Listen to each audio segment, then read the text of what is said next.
Hey there, everybody. Welcome back to the Gamerpreneur podcast. I'm your host, Dr. Bradford Carlton. Today, I want to tell you to stand up for yourself. So, it seems like one of those common pieces of advice, right? You got to stand up for yourself, you got to stand your ground. You got to be willing to not back down when someone else is trying to intimidate you. But it's often easier said than done, right? How often are we put into the position that we actually do have to stand up for ourselves? And then you have to have the mental wherewithal right then in that moment to be able to oh, wait, hold on. What's going on here is not quite what I thought was going to happen. And then you have to assert yourself. And it seems like it might be problematic. And I know there's kind of that stereotype in the gamers that a lot of gamers are beta, right? Or they are a little less willing to assert themselves. And I think it's just a matter of practice. Specifically, I'm thinking of a client that I met with this past week, or not a client, a potential client that we were doing negotiations. We're actually figuring out, how much are we going to pay you? How much are we going to work with you? That sort of thing. And so we had discussed with this potential client, weeks ago, a structured pay rate where we'd get some amount of base compensation to do some marketing services, and then an additional commission amount on top of it based on performance. So, if I'm doing marketing services for a business, I think it's more fair personally that if I'm able to get you a result, then I should be paid, as opposed to taking a lot of money up front and then not worrying about what I'm able to get you. And in a way, it can make you more money if that's the kind of thing you're setting up. I personally like doing that. So we had discussed this several weeks ago. And then I had another meeting this past week with this potential client. And I sit down at the client and they're like, we're good with all the numbers. We're good with the base pay. And we don't think we're going to do commission at this time. And I'll tell you, without missing a beat, I'm going to have to insist on commissions, because the types of clients that we're bringing you are worth a lot of money. This client isn't selling tchotchkes or little t-shirts. They're not selling stuff like that. They're selling things worth tens of thousands of dollars, potentially hundreds of thousands of dollars every month. And the base pay that I'm getting to do all this marketing is like this, because I was looking forward to all the commission. And so I'll admit, the reason why this happened to me as opposed to somebody else, I've seen this happen to me a bunch of times through the years. And I have a theory for what it is. And I think it's because I'm a little bit younger. I think people see me, I'm a little bit younger. I don't have a ton of gray hair. I'm not grizzled looking. I don't look like I've been through the trenches. I smile a lot, right? And because of that, I think people think that they can kind of just take advantage of me because, oh, he's inexperienced. I wrote my first commission-based contract that for life 3 years ago. That was my first one. And it was a company that I had reached out to because I was interested in seeing if I couldn't get them to sell my thing for me. And they're like, hey, why don't we white label your thing and we'll give you commissions for the rest of your life on it. So I'm used to commissions that can go for life. Having clients that when they get a client or when they do something, it creates reoccurring income for myself. So that's something that I'm used to. And I think older business people who see me probably don't think that I'm accustomed to that. And they try to essentially weasel me out of, what I'm owed. But I stood up for myself. There was no, oh, really? No, this is how it's going to be. I'm the one providing the service here. I'm the one that gets to dictate how much you're going to charge. I get to charge for that service. And that's something that you have to develop. It takes time. When I, 3 years ago, was when my daughter was born. It's about 3.5 years ago. She's almost 4, actually. And so I had been a lawyer before that. I had the law office, and the law office, the rules for charging clients are totally different than the rest of the capitalistic world. Attorneys have to charge for their time, and they have to actually be able to show that they worked that time. They can't just say they worked time, or they can't just charge stuff. You actually have to be billing for the hours you work. And so when I switched over to kind of the entrepreneurial capitalistic world, I had to deal with a different set of rules when it came to charging people. And when I was first figuring out those rules, I'll admit I was pretty nervous about charging people for stuff. Roughly 3.5 years ago, I I quoted somebody $100,000 for something for the first time. And that was a lot of money to request. And like, I wasn't entirely certain of the value of what I was offering. I wasn't entirely certain whether that was the right price to offer, but I threw it out there because quite honestly, you never know. You never know if the person that you're negotiating with actually sees it as that much value for them. And like, hey, like, if you're charging 100 grand and they see themselves making 10 million off of it, it might be a no brainer for them to go ahead and move forward with you.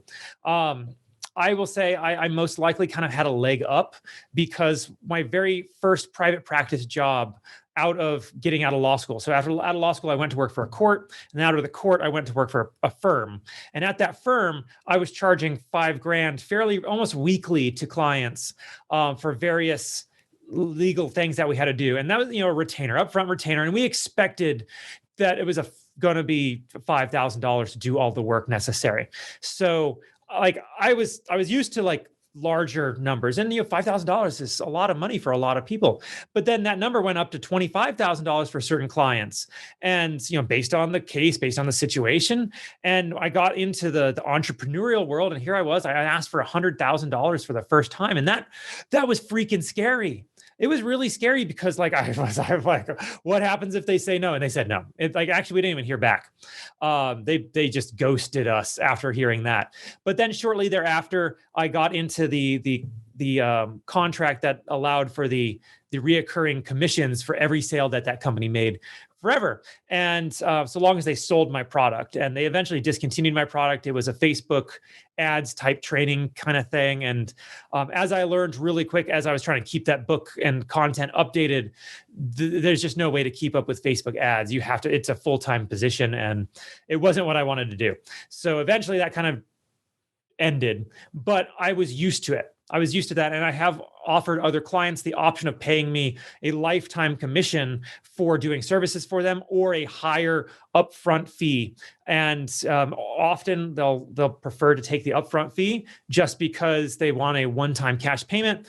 Honestly, I prefer a smaller, like, amount long-term, because those long-term amounts stack, right? If you think of it in like 4-dimensional space and you're stacking money on top of each other, it eventually gets really tall, as opposed to the one-time upfront, which seems like a lot of money up front, but it isn't, right?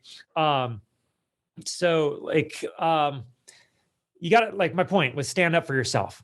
You have to stand up for yourself in order to be able to ask for money like that. A lot of people are afraid of asking for money. A lot of people don't think they have it in them to ask for money. I never had any sort of training growing up that would have prepared me to ask anybody for 100 grand. Like, never. Like, when I was 10, I had a lemonade stand. I was asking for a quarter. Okay, a quarter for 25 cents for a cup of lemonade. And that's what I was used to at that point. And then I was going through school. I worked at, retail for a little while. I worked in a manufacturing position on an assembly line for a little while. I went into law school. I worked for a prosecutor's office, a couple courts. And then I was like in private practice. And now I'm charging $5,000. And like, that's quite a far cry from 25 cents. And, 2 years later, I'm quoting $100,000. I never had that training, and you may never have had that training yourself. It's okay if you've never had that training. You just have to be willing to ask. Okay, you could be shaking in your boots. You could actually literally be peeing yourself. But so long as you ask, hey, at least it came out, and the next time it's not going to be as tough. And the next time it's not going to be tough. And, at some point, somebody's going to say yes. And when somebody says yes, you're like, yes, yeah, I'm the man or the woman or the non-binary, the gender neutral individual, right? It doesn't matter what you are, you're the person. And it rocks to have somebody tell you yes, especially when you were never expecting them to actually go with what you were quoting them. But again, it will never happen unless you're willing to allow people to push back on what you're asking and then push them harder back. Okay. If you're not willing to stand up and overcome the objections that they have, or if they try to like make it so you, like in this potential client's case, just like, oh, whatever, they're probably young, this small amount is good enough for them. No, that small amount is not good enough for me based on my extensive experience doing this for other clients and the results that I've gotten them. So if you want your result, you're going to pay me what I'm asking, not what you think I'm willing to take. And that's the stance you have to take if you want to be successful as an entrepreneur. Do not just take what people are willing to give you. Be willing to grab what you want. And I'm going to remind you, organization is the enemy of sloth. If you think that you're not quite worth it, do what attorneys would do, to pull out like a pad or a legal pad. I don't have any with me here. Just a yellow legal pad, and right down the middle, a line on the left, pros, on the right, cons, and list out as many possible pros as you possibly can about what makes you awesome, what makes you special, what makes you worth the money that you want to ask for. On the other side, the cons, list out all the things that you could improve in yourself, and then spend time to improve those, and now they become pros, and you're able to charge for that as well. And that's how it works. That's why executives at major Fortune 500, Fortune 10 companies are able to charge millions of dollars a month for their salary, is because they believe that they're worth that money based on all the pros in their column. So if you can go out and you can create that list for yourself, and you can say with conviction why you're worth some money, somebody's going to believe you and they're going to be willing to give you that money. All right. That's it. And, as soon as you have that belief, it comes down to belief that you are worth it. It gets a little bit less scary, and it'll move you into, like, the words will come out of your mouth. You're like, I think I was going to say that, but I didn't. Now here I am. I'm in this situation. Let's keep rolling. Cool. However it happens for you, I hope it's just the most fantastic experience of your life. But you have to be willing to put yourself out there. You have to be willing to stand up for yourself when others are going to want to push you down.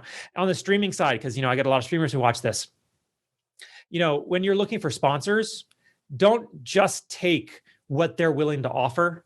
Don't do that. Like that's the exact same situation that I just described with myself and this potential client. If you're reaching out to them because you want them to sponsor you, you're not begging. Don't beg them, okay? That makes you look weak.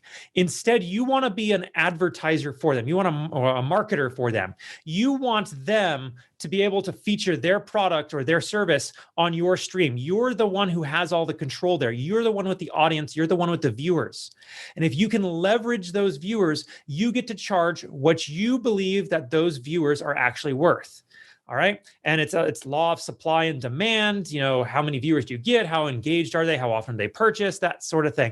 That comes into it. But you need to know your business. If you're a streamer, you have a business.